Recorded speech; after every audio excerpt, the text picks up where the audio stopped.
Hoje é terça-feira, dia 24 de maio de 2022, e o tema que estudaremos na nossa lição da Escola Sabatina será o enganador enganado.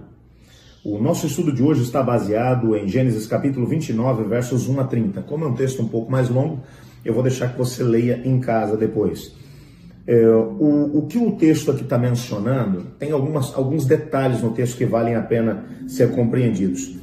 Quando nós vimos ontem no capítulo 28 que o Jacó, a última cena que vai aparecer dentro da história, quando ele tem aquele sonho, quando ele vê a escada que liga a terra ao céu, o texto vai mencionar que ele estava dormindo sobre uma pedra. E ele vai levantar essa pedra e vai chamar essa pedra de Bet-El, ou a casa de Deus. Quando ele chega na terra de Harã, a primeira coisa que o texto vai mostrar para a gente é que ele vê também uma pedra. Isso aqui é interessante. Era uma pedra que estava rolada sobre um poço. E os pastores da região esperando que os demais pastores chegassem para que a pedra pudesse ser rolada e então dessem de beber ao rebanho. E o que vai ser aqui mencionado é que os pastores vão dizer para ele, não, a pedra é muito pesada e vai demorar muito para que a gente tenha a oportunidade ou para que a gente consiga fazer ou rolar a pedra. A pedra é muito pesada, por isso tem que esperar os demais chegarem. Então ele pergunta, vocês ouviram, conhecem Labão? Eu sou parente dele, sou sobrinho dele. Eles disseram, não, ele está bem, ele mora por aqui sim. Inclusive a filha dele está chegando. E nisso Raquel, que era pastora de ovelhas, Raquel vem se aproximando do local aonde os pastores iam dar de beber ao rebanho, e Jacó nessa altura vê na pedra uma oportunidade.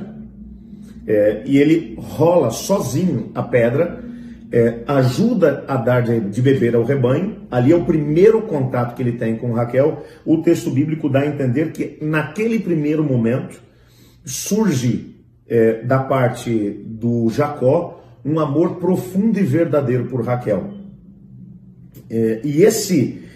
Logo depois desse momento ele se dá a conhecer a ela, e ela volta correndo até os pais para poder mencionar que tinha encontrado aquele que era o seu primo, o filho de Isaac e Rebeca. Agora, Jacó é levado até a casa de Labão, e fica com ele durante alguns dias, até o momento em que Labão o procura e diz, olha, não é justo que você fique trabalhando para mim de graça, me diga o que você quer receber. O que dá a entender que Jacó era um cara profundamente trabalhador, e que era bom naquilo que ele fazia. Ele vai trabalhar, ele está trabalhando para poder fazer com que o rebanho de Labão acabe se multiplicando ainda mais. Ele trabalha também como pastor de ovelhas, bem como dos demais animais que Labão criava. E então ele vai dizer, bom, se você quer me pagar alguma coisa, faz o seguinte, eu vou trabalhar 7 anos para você por amor da Raquel, como dote pela Raquel. E então o senhor me dá a Raquel por esposa. Labão viu naquilo uma oportunidade tremenda para negócio.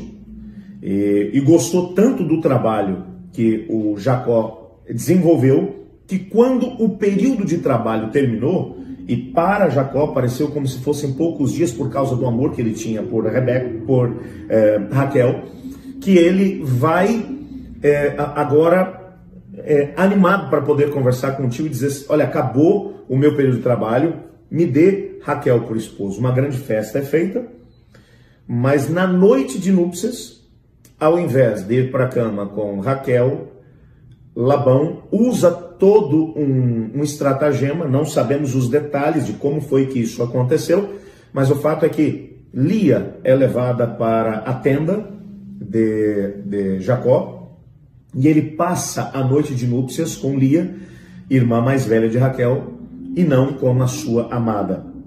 O que nos chama a atenção é que no capítulo 29, versículo 25, ele vai perguntar para o Labão, por que você me enganou? E o mais interessante é que ele sabia que dizer uma inverdade, que contar uma mentira, que era uma coisa errada, equivocada. É exatamente por essa razão que ele agora vai dizer para o tio: por que você me enganou? Há um jogo de palavras aqui no hebraico que é muito interessante. Quando você vai lá para o capítulo 26 e vai perceber o momento em que o Isaac vai conversar com Esaú sobre o que tinha acontecido antes, ele vai dizer: então, o teu irmão veio aqui e me enganou. A palavra em hebraico é exatamente a mesma que é usada agora por Jacó em relação ao que o tio havia feito. Ele conhecia bem o que o tio tinha feito, porque foi exatamente o que ele fez com o seu pai. O que o texto está tentando mostrar para a gente aqui é que, às vezes, algumas pessoas só terão a oportunidade de entender a gravidade daquilo que ele acabou fazendo quando ele passa por alguma experiência exatamente igual, aonde ele já não é mais agora o algoz, mas ele é a vítima. Jacó passou por essa experiência como algoz, quando ele enganou o pai e roubou o próprio irmão, mas agora ele é vítima de uma situação. Você percebe nitidamente aqui que algumas lições preciosas, eu não estou querendo dizer com isso que foi Deus quem fez com que ele passasse por isso, ok? Às vezes, dentro do contexto da rebelião, o rebelde trabalha para poder tentar nos desencaminhar, para estragar a nossa vida. O poder que Deus tem, e às vezes ele permite que algumas coisas aconteçam, que são feitas ou motivadas pelo próprio rebelde em relação a nós, é para que, através daquela experiência negativa e ruim que o inimigo colocou na nossa vida, que nós aprendamos lições preciosas. Dá para perceber que essa foi uma lição de aprendizado para o Jacó, que havia aprendido a utilizar os métodos lá da Babilônia, os métodos da planície Sinear, aonde não importa o que você faça, desde que a motivação seja boa, desde que você tenha algum tipo de benefício no que diz respeito a isso. Quando ele é vítima agora do mesmo erro que ele havia cometido, ele entende: isso não é legal.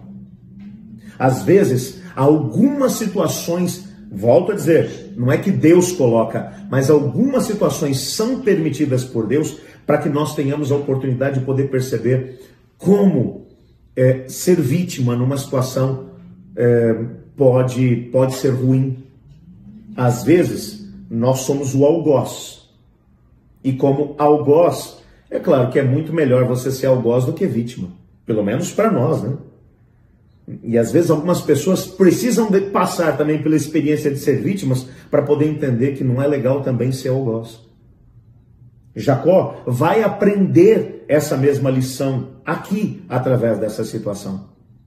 Até esse presente momento você percebe o Jacó tentando dar um jeitinho nas coisas, utilizando ainda a metodologia de lá de Babilônia. A partir daqui, parece que ele aprendeu a lição. É claro que é muito melhor aprendermos lições sem ter que passar pelo vale da sombra da morte. Mas a gente também tem que dar uma palmatória no sentido de que, às vezes, as maiores lições que nós aprendemos na nossa vida são aprendidas no vale da sombra da morte do que quando estamos passando por águas tranquilas e pastagens verdejantes. O fato é que o Senhor Deus, às vezes, permite que passemos por alguns desertos. Quando Ellen White, por exemplo, vai falar sobre a experiência de José, quando vai falar sobre a experiência do próprio Moisés, ela vai dizer que as grandes lições que eles tiveram que aprender na vida sobre Deus e sobre a maneira como Deus lida com as pessoas e com as circunstâncias, tem a ver com a experiência que eles passaram no deserto. Perseguições, dificuldades, lutas, mas foi assim que eles conseguiram aprender as preciosas lições que fizeram com que eles pudessem ser tão úteis mais adiante.